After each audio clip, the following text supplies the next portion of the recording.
vocational education in high schools. I'd like to start by taking a look at some different high school teachers.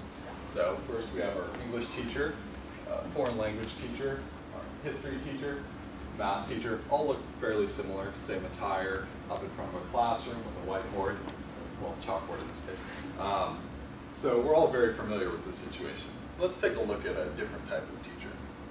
Here we have a teacher in a vocational class in welding. Now I know some of you here are very interested in math, but I hope you can understand how some students may find the scenario on the right a little bit more engaging than the scenario on the left. For some students, not all students. So I've said vocational education, but what exactly is vocational education? I'll start by talking about what vocational or career and technical education is. Then we'll take a look at how vocational education is implemented in Europe. Finally, we'll approach the idea of college for all, and maybe this isn't quite right here in America. So first, what is vocational education? Career and technical education is the more modern term for vocational education. Let's take a look at how this national organization describes itself. It describes itself as to prepare students of all ages for success in college and career by helping them develop the skills, technical knowledge, academic rigor, and real-world experience for high-skill, high-demand, highly successful careers.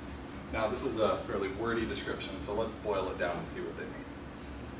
CTE exists to provide students with real-world experience. Employers often view students who've gone through programs like this higher because they have this hands-on experience.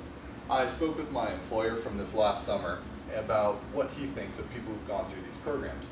He has much experience as he's worked in industry for years and also taught at a junior college in electronics in vocational education. He said he'd look far more favorably on somebody who'd gone through one of these programs because they did have that hands-on experience that he says is so crucial. So CTE not only prepares students for jobs after high school or after their program, but it also gives them the skills should they continue on to college.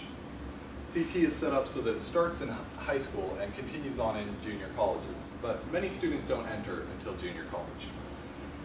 CTE exists in approximately 1,300 high schools, 1,700 two-year community colleges, affecting some 14 million students nationwide.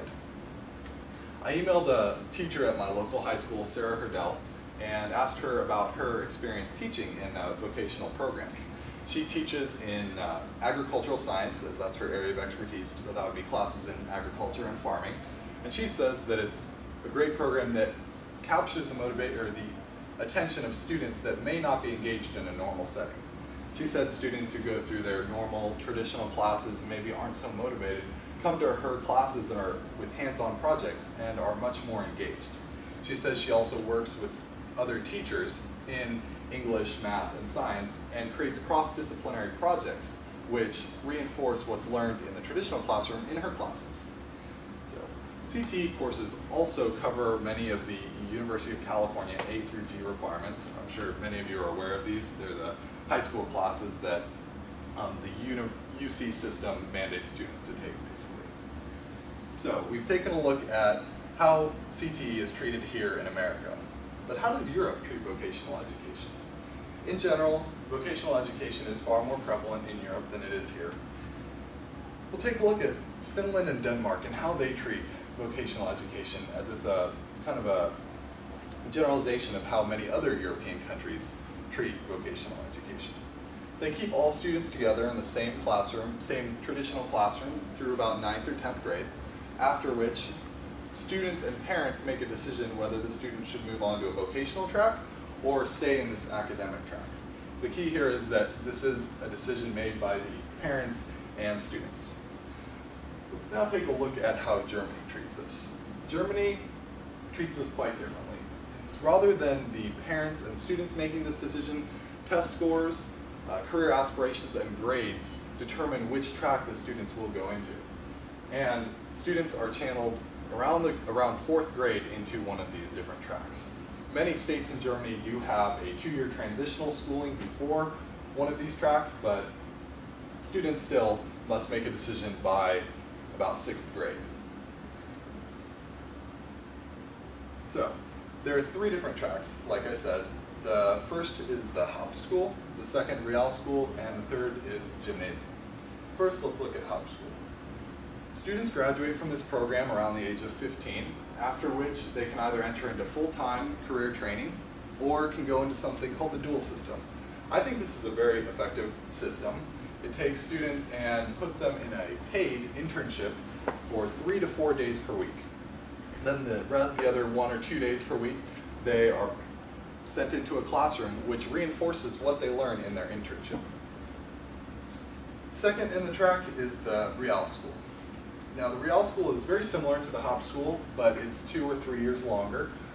Students from there go into a very specific track within the dual system. Again, that's that program that combines an internship with some classroom learning as well. Finally, we have Gymnasium.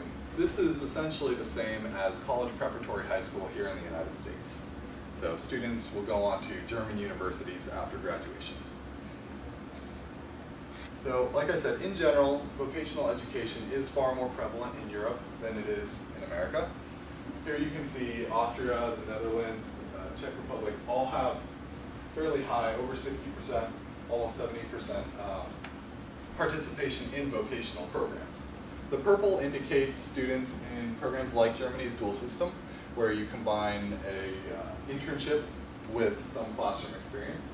And then the yellow indicates something like CTE, vocational education here in the United States that's classroom-based. So we've taken a look at Europe. Let's now move on to this idea of college for all. I think this is a great goal, but the reality is it's not quite true.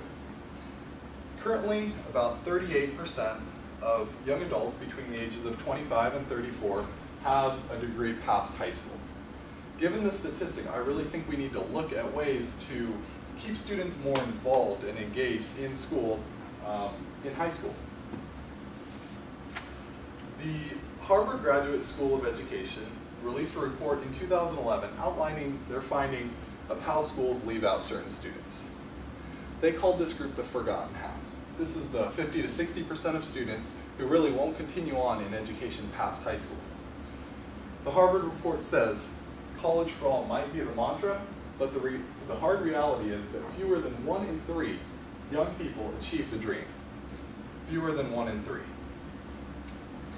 One of the biggest problems in high school education is that students learn math, they learn science, they learn English, but they don't learn how math, science, and English are essential for their future jobs. So I think this is where career and technical education is. It shows those connections between English and their future job, or math and maybe construction, or science and maybe farming. So I'm not proposing that we implement something like Germany's system. I don't think separating students in 4th, 5th, or 6th grade has any place here in the United States. But I do think that we can take a look at some of their programs. In particular, I think the dual system has something to be learned from. This is that program that combines an internship that is paid with some class time experience. A variation of this could help students in the United States find jobs sooner after their education and retain these jobs longer. Employers would look more favorably on these students because they would have that essential hands-on experience. So, in conclusion, let's try not to think necessarily college for all, but a solid foundation in career education for all. Thank you. Thank you, Lucio.